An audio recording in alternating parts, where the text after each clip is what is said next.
حضرت مولا علی شیر خدا کرم اللہ تعالی وجہ الکریم فرماتے ہیں نبی پاک ایک سفر پہ گئے تو مجھے اپنا نائب بنا کے مدینے میں چھوڑ گئے حفاظت کے لیے.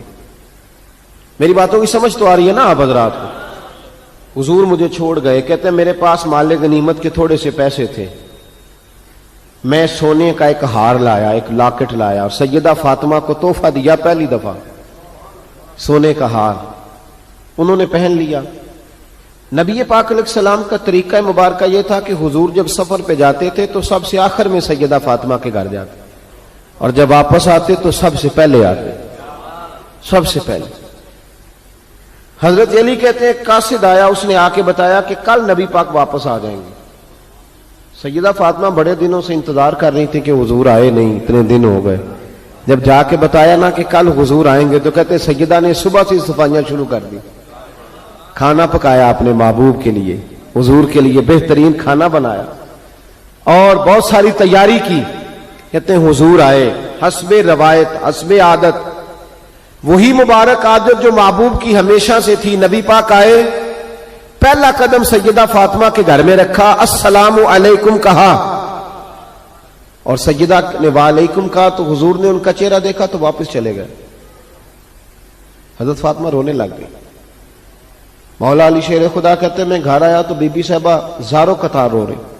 فاطمہ کیا ہوا؟ کالی پتہ نہیں، حضور سلام لیا واپس چلے گئے، ایسا کبھی ہوا ہی نہیں، پتہ تو کریں. شیر خدا کہتے ہیں میں مسجد میں گیا تو نبی پاک بھی ایک کونے میں بیٹھ کے رو رہے. میں نے کہا یا رسول اللہ آپ یہاں رو رہے ہیں، فاطمہ وہاں رو رہی ہے، بات کیا ہے؟ تو نبی کریم علیہ السلام نے فرمایا وہ میری بیٹی ہو کے سونا پہنتی ہے، اگر فاطمہ بھی سونے سے پیار کرے گی تو امت کی غریب بیٹیاں کدھر جائیں گی؟ وہ بھی سونا پہننے لگ گئی ہے، وہ بھی اگر یہ کام کرے گی تو غریبوں کی بچیاں کس کے طریقے پہ چلیں گی؟ وہ بھی سونا پہنتی ہے. حضرت علی کہتے ہیں میں نے کہا یا رسول اللہ انہوں نے نہیں پہنا، وہ تو میں نے لا کے دیا ہے، انہوں نے خواہش نہیں کی. تو محبوب نے فرمایا اسے جا کے بتاؤ. حضرت فاطمہ الزہرا رضی اللہ تعالی عنہا کو جا کر کے بتایا گیا کہ محبوب پاک تو اس بات سے آپ سے ناراض ہے.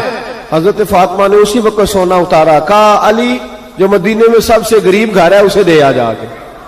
بھائی نبی پاک نے انہیں سادگی میں رہنا، پاکیزگی میں رہنا سکھایا، انہیں حسن سکھایا، انہیں عبادت سکھائی. نبی پاک علیہ السلام، یہ تو ساری دنیا بیان کرتی ہے کہ امام حسین نبی پاک کے کندھے پہ بیٹھ جاتے تھے سجدے کے عالم میں تو 72 تسبیحیں حضور پڑھتے تھے. پتہ ہے حضور سکھاتے کیا تھے؟ نبی پاک امام حسین کو سجدہ کرنا سکھا رہے تھے. حضور سجدہ کرنا سکھا رہے تھے، سجدہ کرنا.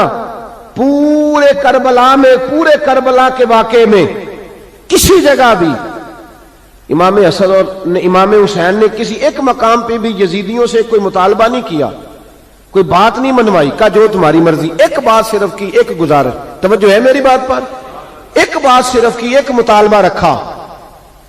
جب 9 محرم کو عمر بن سعد نے، شمر نے، ان سب نے کہا نا کہ حسین یا اب بات ختم ہو گئی، یا بیعت کرو یا جنگ کرو، تو امام حسین نے فرمایا مجھے ایک رات کی مہلت دو.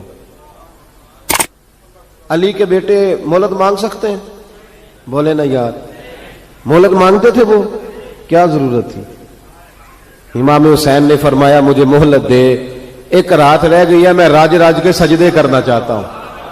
سجدوں کے لیے مہلت مانگی، سجدوں کے لیے. توجہ ہے میری بات پر؟ محفلیں لمبی، نمازیں چھوٹی. 24 گھنٹے آپ کسی کو بٹھا لیں باہر، وہ بیٹھا رہے گا، گپے لگائیں. نماز کا ٹائم ہوگا تو پتہ نہیں کیا ہو جاتا ہے، لوگوں دوڑ گئے، او ہو نماز پڑھنی پڑ جائے گی. ایسے لگتا ہے جیسے کوئی بہت مشکل مرحلہ آن پڑا. بھائی کربلا والوں کا تو پیغام ہی نماز ہے، ان کا تو طریقہ ہی نماز ہے. امام حسین نے کہا ایک رات کی مہلت، فقط اس لیے کہ میں کھل کے نمازیں پڑھ لوں. ساری رات بڑی باتیں تھی نا، بڑی باتیں. سیدہ زینب سے دکھ سکھ کر سکتے تھے ساری رات، امام زین العابدین کو بڑی باتیں بتا سکتے تھے، بڑا کچھ ہو سکتا تھا. لیکن امام زین العابدین کہتے ہیں ساری رات حسین ابن علی نے سر سجدے سے نہیں اٹھایا. چل تو اس طرح کر، امام حسین تو ساری زندگی ساری رات پڑھتے رہے نا، تو چل ایک رات کی عبادت کر ان کے نام پر، ایک رات ساری جاگ. نہیں نا تسی ہاں کی تھی، ایک رات کہی ہے میں نے. بڑا بڑا مشکل ہے ہمارے لیے. آپ یقین کریں مسلح, اور پھر کسی نے ہمیں کان میں بتا دیا ہے کہ تسی نسبت آ لے ہو, تسی بخشے ہو. اے کوئی پکی گل دس گیا ساڈی, اس میں کوئی شک نہیں کہ نسبت سے بخشے جائیں گے. لیکن امام حسین ڈائریکٹ نواسے ہیں نبی پاک کے. اگر وہ نسبت کے باوجود بھی ساری ساری رات نماز پڑھتے ہیں, تو کس قسم کا نسبت والا ہے کہ 10 محرم کو بھی تیری ساری قضا ہو جاتی ہے, ساری قضا چھٹی, ہم نسبت والے ہیں. بس نسبت کا یہ معیار ہوتا ہے. نسبت کا معیار یہ ہوتا ہے کہ جو محبوب نے کیا وہ ہم نے کر کے چھوڑنا ہے, وہ کام کرنا ہے. اور پھر اہل بیت نبوت کا اسوہ حسنہ پردہ ہے. پردہ بڑی گمراہی آ گئی ہے امت میں. اب جو بچی MA MBA کر لیتی ہے, وہ سب سے پہلے یہ مطالبہ کرتی ہے کہ ہمارے حقوق برابر کے. اسلام نے عورت کو برابر کے حقوق نہیں دیے, عزت والے حقوق دیے. کون سے حقوق دیے بولیے؟ میں ایک یونیورسٹی میں تھا تو ایک بچی نے پیغام دیا, کہنے لگی جی, بچیاں بھی تھی پردے میں بیٹھی ہوئی, لیکچر یونیورسٹی میں ہو رہا تھا, تو اس نے کہا جی عورت کا تو گھر ہی کوئی نہیں ہوتا, عورت کا تو گھر ہی کوئی نہیں, تو ہم کدھر جائیں؟ میں نے کہا چلیں ادیبانہ انداز میں یہ بات درست ہے, لیکن حکیمانہ انداز میں درست نہیں. عورت کی تو اللہ تعالیٰ نے ذمہ داری بڑی شاندار رکھی ہے. جب تک باپ جوان ہوتا ہے نا, توجہ ہے میری بات پر, جب تک باپ جوان ہوتا ہے تو بیٹی اس کے گھر رہتی ہے, اور جب بچی جوان ہوتی ہے, ابا تھوڑا بوڑھے ہونے لگتا ہے نا, تو اللہ تعالیٰ خاوند کی ڈیوٹی لگا دیتا ہے عورت پر. اور جب خاوند تھوڑا بوڑھا ہونے لگ جاتا ہے تو بچے جوان ہو جاتے ہیں. تو میں نے کہا بی بی تو سمجھی نہیں, تو کہتی ہے میرا گھر کوئی نہیں. رب کریم نے تو تیرا محافظ ہمیشہ جوان آدمی کو رکھا ہے, جوان کو, کبھی باپ کو, کبھی بھائی کو, کبھی بیٹے کو, کبھی شوہر کو. تو یہ کیسے؟ اسلام نے تو تیرے لیے جوان خون تیرا محافظ رکھا, اگر تو سمجھے. حضرت فاطمہ نے ساری زندگی پردے میں گزاری, ان کا ننگا سر کبھی سورج نے بھی نہیں دیکھا. یہاں اللہ خیر کرے دینداروں کی بچیاں پردہ نہیں کرتی, حاجیوں نمازیوں کی بچیاں پردہ نہیں کرتی. کپڑے استری نہ ہو تو گھر میں جھگڑا شروع ہوتا ہے, اور بی بی پردہ نہ کرے تو پرواہ کوئی نہیں. حضرت عبداللہ بن سہل ایک تابعی بزرگ ہے, نام یاد رکھنا. عبداللہ بن سہل کہتے ہیں سیدہ زینب جب کربلا سے واپس آئیں تو وہ میری پڑوسن تھیں. 15 سال کہتے میں ان کا پڑوسی رہا ہوں, 15 سال. 15, امام شورانی نے اس کو لکھا ہے, 15 سال میں حضرت زینب کا پڑوسی رہا. کبھی ہوتا ہے نا کہ بی بی برقع پہن کے باہر نکل آتی ہے, بازار جانا ہے, دوائی لینی ہے, کوئی کام ہے. کہتے ہیں 15 سال میں پڑوسی رہا, پر میں نے پردوں میں چھپی ہوئی زینب بھی کبھی نہیں دیکھی. ہوتا نا برقعے میں بندہ بی بی دیکھ لیتا, میں نے پردے میں چھپی ہوئی بھی بی بی کبھی نہیں دیکھی. تو کربلا والوں کا تو طریقہ پردہ ہے, ان کا طریقہ.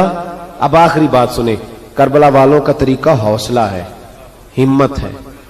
ہمارے ہاں نا خودکشیاں عام, جھگڑا عام, لڑائی عام. اس کی وجہ یہ کہ حوصلہ کوئی نہیں. ذرا سی بات پہ بندہ برداشت کرنے کو تیار. اہل بیت کا جو طریقہ ہے نا وہ حوصلہ ہے, وہ صبر ہے. وہ چلے محبت کی بات ہے کر دیتا ہوں. ایک بابا جی سے میں نے پوچھا, میں نے کہا جناب صحت کیسی ہے؟ کہ دکھا نہیں وڈیریاں کر چھڑیا. میں کہا کنی عمر تھوڑی؟ کہتا میں عمر تے ایویں 76 کو سال ہے. تو میں کہا دکھاں تو بغیر بھی ہوں تو وڈیریا ہی ہونا سی. بس کر دے, دکھوں کو بدنام کیا ہوا بلا وجہ. اب بس کریں, وڈیرے ہونا تھا کہ نہیں ہونا تھا؟ نہ دکھاں دا لا دیتا ہے. ہجوم غم میں بھی توہین نے ضبط غم نہ ہوئی, ہم تو اس احتیاط سے روئے کہ آنکھ نم نہ ہوئی. اللہ والے تو مطلب شکوہ کرنا ہر وقت شکوہ, حوصلہ ہی کوئی نہیں, سکون ہی کوئی نہیں, پریشانی بڑی ہے جی, آزمائش بڑی ہے. کبھی آپ نے کہیں سنا ہے کہ واقعہ کربلا کے بعد حضرت زینب معاذ اللہ نفسیاتی مریض ہو گئی تھی؟ امام زین العابدین, سیدہ سکینہ, حضرت صغرا, وہ حوصلے میں رہے, متوانا رہے. امام زین العابدین نے اس کے بعد بھی کئی دفعہ پیروں میں بیڑیاں پہنی, کئی دفعہ. سادات کا خاندان چلا. یہ جو داتا علی اجویری نے آ کے آپ کو کلمہ پڑھا ہے, یہ بھی سید زادے ہیں. سیدوں کا قافلہ رکا نہیں, یہ خواجہ اجمیری بھی سید زادے, غوث پاک جیلانی بھی سید زادے. یہ سادات کا سلسلہ چلتا رہا. بار بار آ کے امت کی قیادت کی ان لوگوں نے.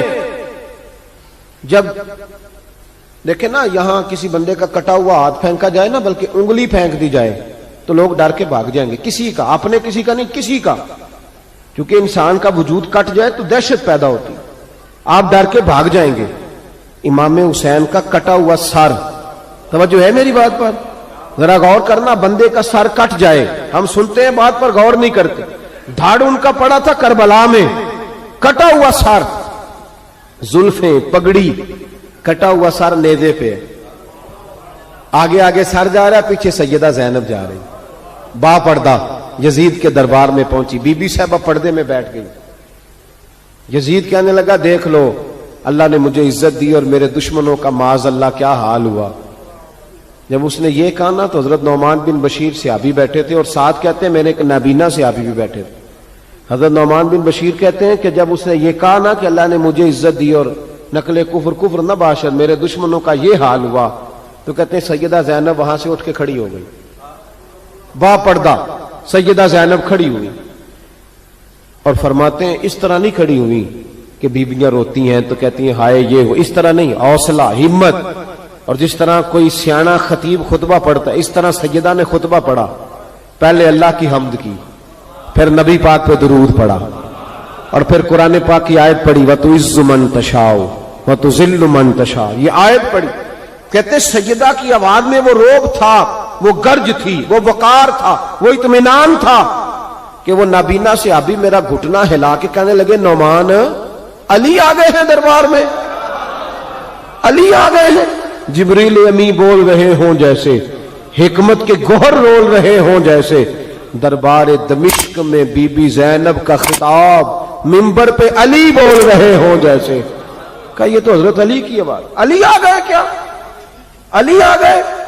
سیدہ زینب فرمانے لگی یزید تیری حکومت ہے تو تو کہتا ہے کہ اللہ نے تجھے عزت دی، ذرا وقت بدلنے دے، ذکر تیرا بھی ہوگا پر تجھ پر لوگ لعنت برسائیں گے، اور جب میرے حسین کا ذکر ہوگا تو خطیب جمعے کے خطبے میں ذکر کیا کریں گے، خطبوں میں میرے نام۔ بھائی حوصلہ پیدا کرے زندگی میں، ہمارے اندر حوصلہ نہیں رہا، حوصلہ نہیں، توانائی نہیں، ذرا ذرا سی بات پہ ہم بگڑتے ہیں، ناراض ہوتے ہیں، اپنی طبیعتوں کو اکٹھا کریں۔ پہلا سبق یہ عرض کیا ہے کہ اہل بیت سے پیار کریں، بحث چھوڑ دیں، صحابہ سے پیار کریں اور بحث، نبی پاک کا میلاد منائیں اور بحث کرنی چھوڑ دیں۔ اور دوسری بات یہ کہ اہل بیت کا طریقہ فقر و فاقہ ہے، ان کا طریقہ سخاوت ہے، ان کا طریقہ پردہ ہے، ان کا طریقہ عبادت ہے، ان کا طریقہ حوصلہ ہے۔